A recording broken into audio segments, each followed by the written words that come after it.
కిషన్ రెడ్డి ఒక దమ్ము లేని నాయకుడు అని రేవంత్ రెడ్డి ప్రచారంలో భాగంగా చెప్పడం జరిగింది. ఎట్లా చూస్తారు ఆ వ్యాఖ్యల్ని? కిషన్ రెడ్డి గారిని మాట్లాడే ముందు అతని గురించి అతను తెలుసుకోవాలి. కిషన్ రెడ్డి గారు ఏ విధమైన దమ్ముందో లేదో ఇప్పుడు కేంద్ర మంత్రిగా ఉన్నారు. మీరు ఫ్లూక్లో అయిపోయారు, అలా ఒక గాలివాటంగా మీరు అయిపోయారు. నెక్స్ట్ టైం గెలవండి చూద్దాం. నెక్స్ట్ టైం మీరు ముఖ్యమంత్రి అయితే ఈ మాట మాట్లాడితే నేను సంతోషిస్తా.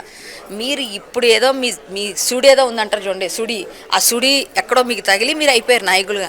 మీరు మా నాయకులు అనేంత స్థాయి కాదు, అంత స్థాయిలో మీరు లేరు. ఒక ముఖ్యమంత్రి అయినంత మాత్రాన మీ స్థాయి తెలుసుకొని మాట్లాడాలి. ఒక కేంద్ర మంత్రిగా ఎన్నో సంవత్సరాలుగా ఎన్నో పదవులు చేపట్టిన వారిని ఇప్పుడు మీరు ఇలా మాట్లాడుతున్నారు. మీరు కూడా ఎన్నో పార్టీలు మారి వచ్చారు. మీరు ఒక్కదాని మీద స్టిక్ ఆన్లే లేరు. కిషన్ రెడ్డి గారు ఒక పార్టీలోనే ఉన్నారు కదా, మారి లేరు కదా ఎక్కడ, మీరు చూస్తున్నారు కదా. సో ఎవరు గ్రేట్ అందరికీ తెలుసు, ఎవరు ఏ దమ్మున్న నాయకులు తెలుసు. దమ్మున్న వాళ్ళు ఎప్పుడు మారరు, దమ్ము లేని వాళ్ళు కప్పకని తెలిస్తారు. ఎందుకంటే పదవుల కోసం, మీరు పదవుల కోసం మారారు. మీరు మాట్లాడేది ఏంటి? సింపుల్, అక్కడే ఉంది ఆన్సర్.